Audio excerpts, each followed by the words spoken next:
Good morning India. दोस्तों नमस्कार। दोस्तों आपने एक बात सुना होगा कि कभी कभी ऐसा होता है कि मछली खुद जाल में फंसना चाहती है और खुद चाहती है कि मैं जाल में फंस जाऊं।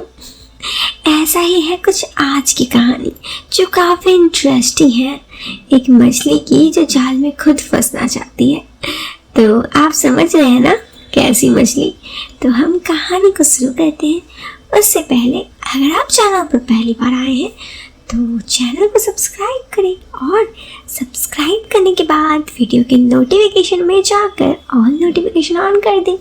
इससे क्या होगा, इससे हमारे चैनल की सभी कहानियाँ आप तक सबसे पहले पहुँचेंगी। चलिए हम कहानी को शुरू करते हैं। मेरा नाम अविनाश है और मैं 38 साल का हूँ। मैं मेरठ में रहता हूँ। मेरी बीबी एक स्कूल टीचर है और मेरा बेटा भी उसी स्कूल में पढ़ता है। मेरा मकान काफ़ी बड़ा होने की वजह से मैंने अपने घर के नीचे फ्लोर को किराए पे दे दिया है। किराएदार का नाम मनोज शर्मा है। उसकी उम्र 45 साल है। उसकी बीबी का नाम चित्रा है जिसकी उम्र 37 साल है। अब आगे बताता हूँ। उनके 2 बच्चे हैं।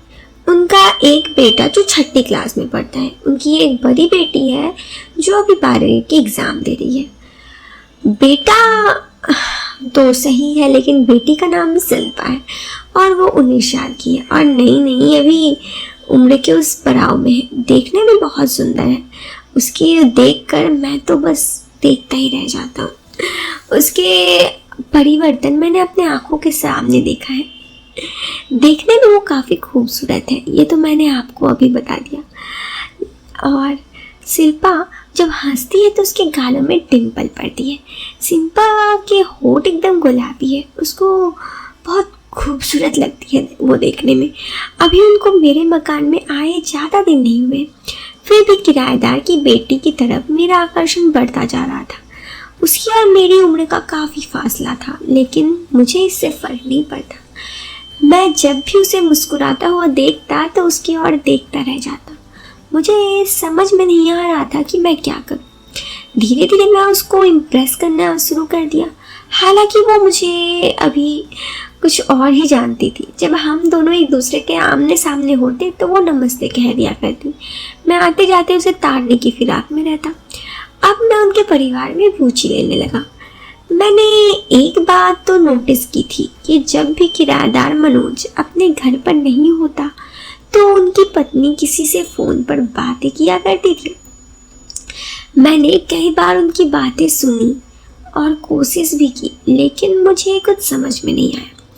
मुझे शक था कि उसकी बीबी का किसी और के साथ चक्कर वक्कर चल रहा है।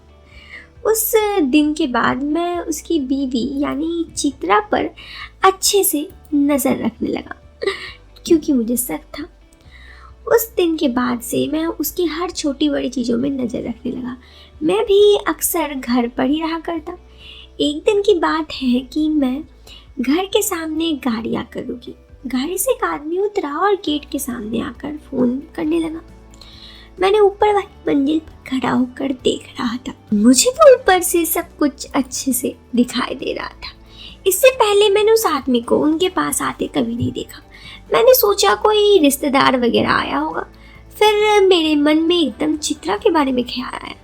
सोचने लगी कि कहीं वही आदमी तो नहीं है जिससे मेरे किराएदार की बीबी फ़ोन पर बातें करती है।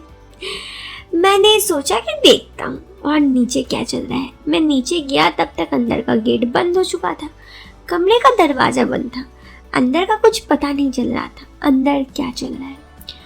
उसके बाद मैं दोबारा ऊपर आ गया। मेरा सर गहरा होता गया। मुझे अब यकीन हो चला था कि वह वही आदमी है जिसके साथ चित्रा का चक्कर चल रहा है। मैं उसके बाहर आने का इंतज़ार करने लगा। मैं ऊपर अपनी बैल्कनी में बैठ गया। मुझे नीचे खड़ी हुई गाड़ी दिख रही थी। उसे अंदर गए 1.5 घंटे से ज़्यादा का समय हो गया था।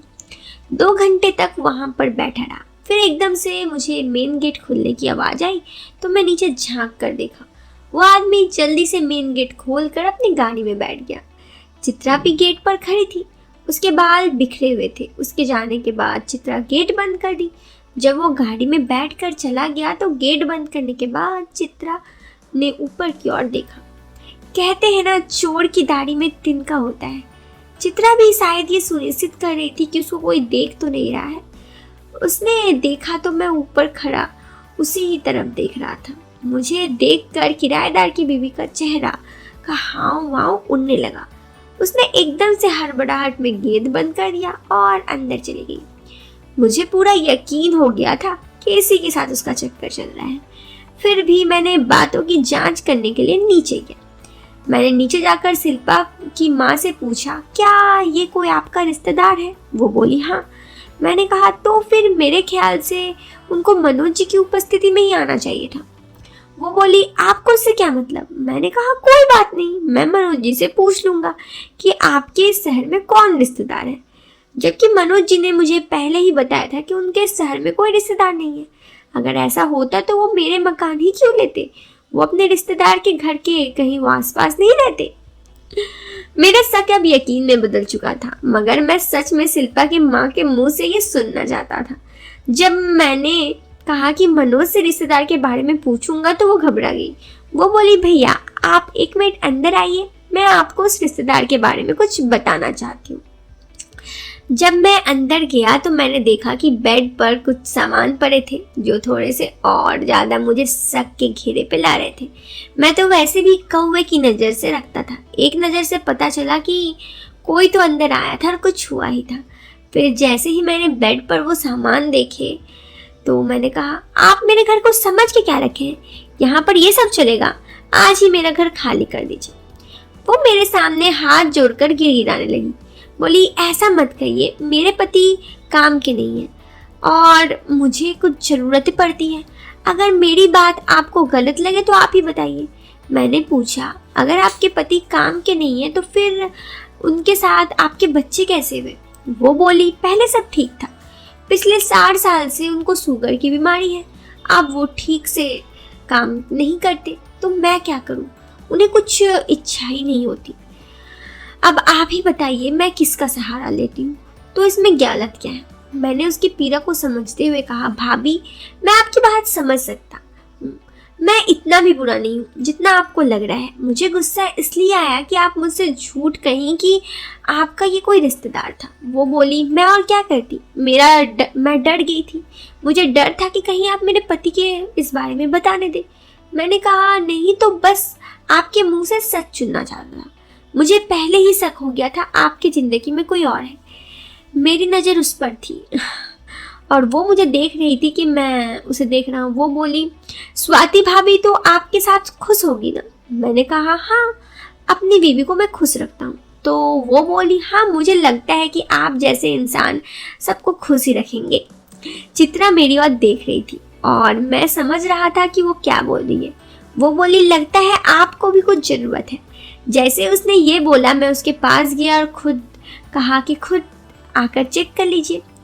और उसके बाद वो बोली अभी नहीं, अभी मेरे बच्चों का आने का समय हो गया है। तो मैंने बोला कब? उसने कहा कि अभी नहीं, बाद में। फिर 5 मिनट बाद वो बाहर गई। उसने बाहर का दरवाज़ा बंद कर दिया और उसने कहा अविनाश जी सब लोग घर आ जाएंगे, अब आप बताइए। मैंने पूछा कितने बजे? वो बोली कल 11 बजे के करीब आ जाना। मैंने कहा ठीक है। फिर मैं ऊपर चला गया। जब मेरे अंदर बहुत कुछ सोच आ रही थी। शाम को मेरी वाइफ मार्केट गई थी, घर पर कोई नहीं था। चित्रा की बेटी और बेटा दोनों साथ ट्यूशन गए थे। मौका पाकर वो मेरे पास आई और कहने लगी भाभी जी घर पर है क्या? मैंने कहा नहीं, तो भाभी से कोई काम था या मुझसे? वो बोली काम तो वैसे आपका से था। मैंने उसे कहा चलिए, वो भी मेरे साथ साथ चली। मैं उसे देखता ही रह गया। वो एकदम से बोली कि मैं तो आपको अपना फ़ोन नंबर देने आई थी, कल सुबह जब आप घर पर सारे लोग चले जाएंगे तो मैं आपको बता दूंगी। मैंने 2 मिनट तो कहा रुक जाओ। वो बोली नहीं, शायद भाभी अभी आने वाली है, उधर मेरे भी बच्चे भी ट्यूशन से आ जाएंगे, इसलिए मैं आपको अपना नंबर देकर जा रही हूँ, कल कॉल कर लीजिएगा। वो जाने लगी तो मैं भी उसके बारे में सोचने लगा। खैर उसके बाद बस मैं अब इंतज़ार कर रहा था कि कल सुबह के 11 कब बजे। अब 11 बजे फिर क्या हुआ ये आपको दूसरी कहानी में बताऊं, क्योंकि ये कहानी काफ़ी लंबी हो गई है। दोस्तों कहानी खत्म हो गई है, लेकिन कहानी आपको कैसी लगी जरूर बताना कमेंट बॉक्स में। वीडियो पसंद आए तो वीडियो को लाइक करना यार, चैनल पर पहली बार आए हैं तो सब्सक्राइब करना। हम मिलते हैं आपसे फिर एक नए वीडियो में एक नए टॉपिक के साथ, तब तक के लिए बाय बाय, टेक केयर।